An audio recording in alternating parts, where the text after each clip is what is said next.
दुष्ट सर्प पंचतंत्र कहानियां। एक जंगल में एक बहुत पुराना बरगद का पेड़ था। उस पेड़ पर घोंसला बनाकर एक कौवा कव्वी का जोड़ा रहता था। उसी पेड़ के खोखले तने में कहीं से आकर एक दुष्ट सर्प रहना लगा।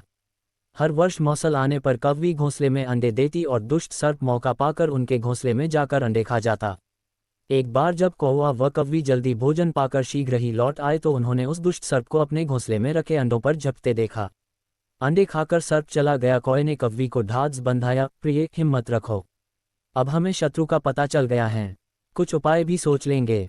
कौवे ने काफी सोचा विचारा और पहले वाले घोंसले को छोड़ उससे काफी ऊपर टहनी पर घोंसला बनाया और कव्वी से कहा, यहाँ हमारे अंडे सुरक्षित रहेंगे। हमारा घोंसला पेड़ की चोटी के किनारे निकट है और ऊपर आसमान में चील मंडराती रहती हैं।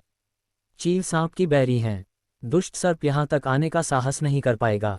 कौवे की बात मानकर कव्वी ने नए घोंसले में अंडे सुरक्षित रहे और उनमें से बच्चे भी निकल आए।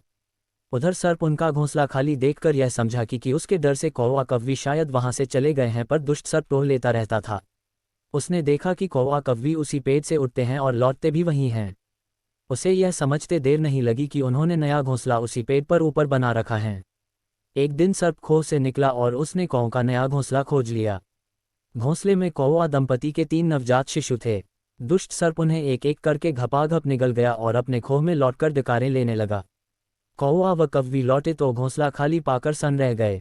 घोंसले में हुई टूट फूट व नन्हे कौओं के कोमल पंख बिखरे देखकर वह सारा माजरा समझ गए। कव्वी की छाती तो दुख से फटने लगी। कव्वी बिलख उठी, तो क्या हर वर्ष मेरे बच्चे सांप का भोजन बनते रहेंगे? कौवा बोला, नहीं, यह माना कि हमारे सामने विकट समस्या है, पर यहाँ से भागना ही उसका हल नहीं है। विपत्ति के समय ही मित्र काम आते हैं। हमें लोमड़ी मित्र से सलाह लेनी चाहिए। दोनों तुरंत ही लोमड़ी के पास गए। लोमड़ी ने अपने मित्रों की दुख भरी कहानी सुनी। उसने कौवा तथा कव्वी के आंसू पोंछे। लोमड़ी ने काफी सोचने के बाद कहा, मित्रों, तुम्हें वह पेड़ छोड़कर जाने की जरूरत नहीं है। मेरे दिमाग में एक तरकीब आ रही है जिससे उस दुष्ट सर्प से छुटकारा पाया जा सकता है। लोमड़ी ने अपने चतुर दिमाग में आई तरकीब बताई। लोमड़ी की तरकीब सुनकर कौवा कव्वी खुशी से उछल पड़े। उन्होंने लोमड़ी को धन्यवाद दिया और अपने घर लौट आए। अगले ही दिन योजना अमल में लानी थी। उसी वन में बहुत बड़ा सरोवर था। उसमें कमल और नरगिस के फूल खिले रहते थे। हर मंगलवार को उस प्रदेश की राजकुमारी अपनी सहेलियों के साथ वहां जल क्रीड़ा करने आती थी। उनके साथ अंगरक्षक तथा सैनिक भी आते थे। इस बार राजकुमारी आए और सरोवर में स्नान करने जल में उतरी तो योजना के अनुसार कौवा उड़ता हुआ वहां आया। उसने सरोवर तट पर राजकुमारी तथा उसकी सहेलियों द्वारा उतार कर रखे गए कपड़ों व आभूषणों पर नजर डाली। कपड़े से सबसे ऊपर था राजकुमारी का प्रिय हीरे व मोतियों का विलक्षण हार। कौवे ने राजकुमारी तथा सहेलियों का ध्यान अपनी ओर आकर्षित करने के लिए कांव कांव का शोर मचाया। जब सबकी नजर उसकी ओर घूमी तो कौवा राजकुमारी का हार चोंच में दबाकर ऊपर उठ गया। सभी सहेलियां चीखी, देखो देखो, वह राजकुमारी का हार उठाकर ले जा रहा है। सैनिकों ने ऊपर देखा तो सचमुच एक कौवा हार लेकर धीरे धीरे उड़ता जा रहा था। सैनिक उसी दिशा में दौड़ने लगे। कौवा सैनिकों को अपने पीछे लगाकर धीरे धीरे उड़ता हुआ उसी पेड़ की ओर ले आया।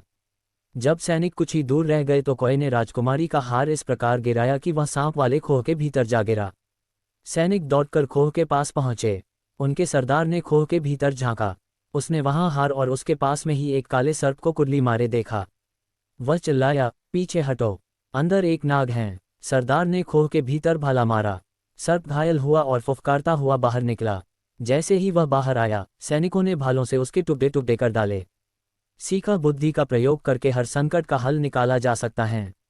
वीडियो अच्छा लगा हो तो चैनल को सब्सक्राइब करें और लाइक करें, और आप कैसा वीडियो देखना चाहते हैं वैसा बताएं मेरे को।